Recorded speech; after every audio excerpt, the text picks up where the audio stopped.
പെട്രോളിയത്തിൻ്റെയും പ്രകൃതിവാതകത്തിൻ്റെയും ഒക്കെ ഒരു മന്ത്രിയാണ് നമ്മുടെ സുരേഷ് ഗോപി സാറ്. അദ്ദേഹമാണ് കറുത്ത വസ്ത്രങ്ങളൊക്കെ അണിഞ്ഞ് വേദിയിലെത്തി സംഗീത താളം സാന്ദ്രമായി പിടിച്ച് പലയിടത്തുനിന്നും മടങ്ങുന്നതും പല വാചകങ്ങളൊക്കെ അടിക്കുന്നത്. അദ്ദേഹം ഇപ്പോഴും അദ്ദേഹത്തിൻ്റെ നാടുൾപ്പെടെയുള്ള കേരളത്തിലെ വിവരങ്ങളൊന്നും അറിയുന്നില്ല.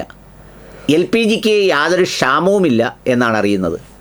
ഏതായാലും ഹൈബി ഈഡനും പുള്ളിയും തമ്മിൽ പാർലമെൻറ്റിൻ്റെ മുന്നിൽ വെച്ച് അങ്ങോട്ടും ഇങ്ങോട്ടുമുണ്ടായ സംഭാഷണം ഇന്ന് വാർത്താമാധ്യമങ്ങൾ കവർ ചെയ്തിട്ടുണ്ട്. ഇതേ കാണാം.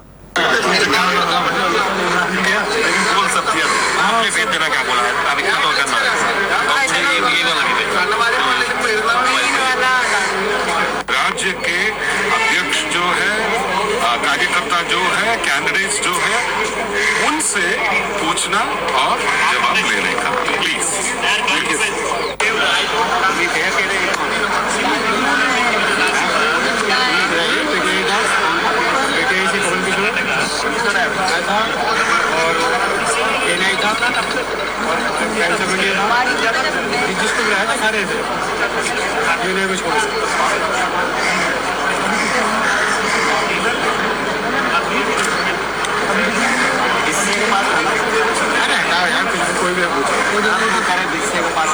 എന്താ നമ്മുടെ നാട്ടിലെ സ്ഥിതി?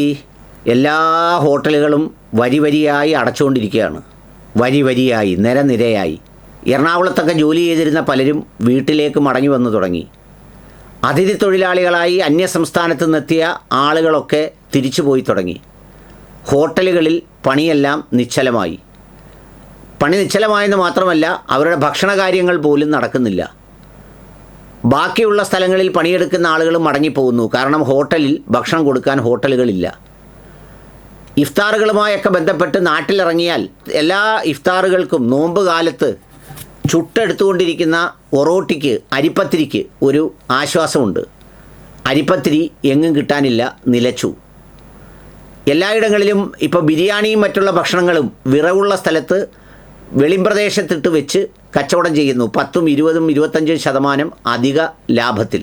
എല്ലായിടത്തും സർവത്ര പ്രതിസന്ധിയാണ്. ആ പ്രതിസന്ധി ഒന്നും അറിയാത്ത കേരളത്തിലെ ഒരാളേ ഉള്ളൂ. അദ്ദേഹമാണ് നമ്മുടെ പ്രകൃതിവാതക മന്ത്രി. അദ്ദേഹമാണ് പാർലമെൻറ്റിന് മുന്നിൽ വെച്ച് ഹൈബി ഈഡനോട് ചോദിക്കുന്നത്, എന്തിനാണിത് നടത്തുന്നത്, എവിടെയാണ് പ്രശ്നമുള്ളതെന്ന്. കണ്ണമ്മാലി പള്ളിയിൽ നേർച്ചയ്ക്ക് ഭക്ഷണം വെക്കാൻ നേർച്ച നടത്താൻ ഭക്ഷണം ഉണ്ടാക്കാൻ പറ്റുന്നില്ല, വേണമെങ്കിൽ അതിൻ്റെ സംഘാടകരെ വിളിച്ച് തരാമെന്നാണ് ഹൈബി മറുപടി പറഞ്ഞത്. അതൊന്നും പ്രശ്നമല്ല. അദ്ദേഹം പണ്ടാരാണ്ട് പറയുന്നത് പോലെ എന്തൊക്കെയോ പറഞ്ഞ് എന്തൊക്കെയോ കാട്ടിക്കൂട്ടി അങ്ങടങ്ങ് മുമ്പോട്ട് പോവുകയാണ്. പ്രതിസന്ധി അക്ഷരാർത്ഥത്തിൽ രൂക്ഷമാണ്. നിർമ്മാണ മേഖലയിലെ പണികളെല്ലാം നിലച്ചു, പണിക്കാരില്ലാത്തതുകൊണ്ട്. LPG ആണ് പ്രശ്നം. ഈ പ്രതിസന്ധി യുദ്ധസമയത്തുണ്ടാകുമെന്നും അതിൻ്റെ കരുതലോ ബാക്കിയുള്ള സംവിധാനങ്ങളോ എത്രമേൽ ഈ രാജ്യം പ്രിപ്പയർഡ് ആണെന്നുള്ളതാണ് ഈ പ്രതിസന്ധി കാണിക്കുന്നത്. LPG കണക്ഷൻ ഉണ്ടല്ലോ, ലോഡ് വരുന്നത് എന്നേ നിലച്ചു.